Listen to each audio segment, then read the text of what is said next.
Salut à tous, le PSG a perdu 4-1 hier contre Newcastle. On pourrait parler de l'ambiance, des erreurs ou des prestations individuelles, mais si on parle pas du sujet central, on pourrait pas comprendre ce qui s'est passé. À mon avis, hein. Le sujet central, c'est la tactique de Luis Enrique. Peu importe le niveau, il vous est sûrement déjà arrivé quand vous jouez, ou vous jouiez, comme moi, de vous balader. Voilà, surtout moi j'étais ailier gauche à un moment donné, donc je driblais, j'avais de l'espace, etc. Et puis un jour, vous affrontez une équipe et là plus d'espace, plus de choix de passe, vous êtes bloqué de partout. Bah ce qui se passe, c'est que vous êtes battu tactiquement. Et ça, c'est la responsabilité du coach. Déjà, quand j'ai vu 4-2-4 au début du match, je me suis dit, oh là là, soit il a un plan, parce qu'il avait identifié des failles, soit il s'est dit, Newcastle a des blessés, ils sont moins en forme que l'an dernier, donc on va jouer offensif. Soit, aucun problème. Mais si tu fais ça et que tu vois ce qu'on a vu, impossible de sortir le ballon derrière, Hakimi et Hernandez qui venaient demander le ballon dans les pieds au lieu de rester à leur place, j'ai pas compris ça aussi, parce qu'ils attiraient un joueur avec eux. Le fait qu'en ayant une infériorité au milieu, tu favorises le pressing de Newcastle, etc. Enfin, je vous disais contre Marseille que le match avait été gagné tactiquement par Luis Enrique, ce soir, il a été perdu par Luis Enrique. Et je pense que toute l'année ce sera comme ça parce que Luis Enrique c'est un coach de parti pris. Donc on peut dire que Marquinhos a raté sa relance dans l'axe pied gauche. Est-ce que c'était un bon choix dans l'axe pied gauche? Je crois pas. Hein. On peut parler de Ramos Colomwani qui n'a ni pesé ni existé, le duo. De Mbappé dans l'intervalle qui n'a eu aucune influence. Parce qu'il faut bien savoir que quand tu réaxes un joueur de son envergure, c'est parce que tu veux qu'il prenne du poids dans les attaques, notamment centrales, en lui donnant une liberté totale de mouvement et de placement. Mais c'était un échec hier soir. On peut aussi parler d'Dembélé, dont les choix sont étranges dans les derniers mètres, mais qui, hier soir, a été défendu en prise à deux, ce qui l'a rendu inoffensif. Comment vous voulez prendre un joueur de vitesse si derrière il y a un autre joueur qui va lui prendre le ballon? Il a été défendu comme ça à chaque fois, hein, à deux. Donc, il n'a pas tenté de jouer sur sa vitesse, il a dû rentrer à l'intérieur, et là, aucune solution.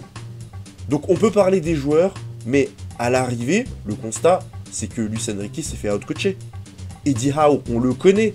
On sait que tactiquement, c'est un des meilleurs du Royaume-Uni. Ce soir, non seulement le PSG s'est tiré une balle dans le pied avec son dispositif, mais en plus, Newcastle a su parfaitement profiter de ses erreurs. Et il faut tirer un coup de chapeau à Eddie Howe et son staff. J'ai envoyé un message à mes potes à la mi-temps où je disais la même chose que je suis en train de vous dire, hein, que le match était perdu tactiquement et que j'espérais l'entrée de Vitinha, le patron au milieu depuis le début de saison, à la place de Colomani ou Ramos pour avoir un milieu à 5 avec des ailiers un peu plus bas et des latéraux un peu plus hauts pour dédoubler, avoir un surnom de côté faible et répondre à la densité au milieu de terrain de Newcastle. Non. Le mec il repart avec la même compo.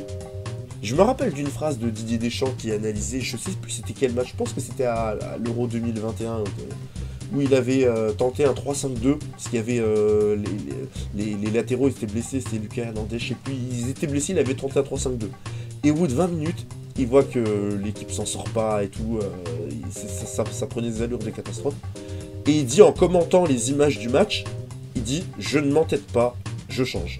Et je crois qu'ils y reviennent au 4-3-3 ou 4-2-3-1. Là, Luis Enrique, il doit modifier la structure de son équipe bien plus tôt. Allez, à la mi-temps, il aurait dû le faire. Il l'a pas fait, j'ai pas compris pourquoi il s'est obstiné. Peut-être il a dû se dire, oui, bah vu qu'on perd, et qu'on est déjà en mode ultra offensif, on va continuer comme ça. Pour moi, c'était une mauvaise idée. Donc, franchement, j'espère qu'il va pas continuer dans cette voie-là, parce qu'il va se mettre beaucoup de monde à dos. Je parle de la presse et du public. Voilà ce que je peux dire de ce match. Les buts sont finalement une conséquence logique de ce qu'on vient de dire et de développer. J'ai pas envie d'accabler qui que ce soit, ni même de féliciter qui que ce soit, bien que Zahir Emery a fait un match solide. Pour moi, ça s'est joué sur le coaching. J'en profite pour une petite parenthèse, hein, je dis depuis le début de la saison que Bellingham est moyen, et que tout le monde se fait enfumer par ses buts, c'est vrai, hein. Mais depuis 2 matchs, il est brillant dans le contenu. Il est brillant. Voilà, c'est ça qu'on veut, en tout cas moi c'est ça que j'attendais de lui. Qu'il ait marqué ou non depuis 2 matchs, il apporte énormément offensivement pour trouver ses coéquipiers et créer des occasions. Ce qui était moins le cas avant. Et c'est là qu'on l'attendait Bellingham, donc j'espère qu'il va continuer ainsi. Voilà, la prochaine vidéo sur tapis va sortir, soit ce soir, soit demain, parce qu'en ce moment je croule sous le boulot, je manque un peu de temps, mais ne vous inquiétez pas, ça va arriver. A très bientôt. Si je devais vous faire un résumé de Demetrio Albertini, c'est que c'est un mix entre Busquets et Pirlo. Busquets parce que Albertini courait très peu, il était tout le temps près des arbitres, il dictait le tempo du jeu, il initiait des pressings et il orientait le jeu. D'ailleurs son surnom c'était Il Métronome, le métronome. Pirlo parce qu'Albertini voyait loin, il n'hésitait pas à jouer long, à faire des passes décisives, il tirait les coups francs, les corners et les pénaltys.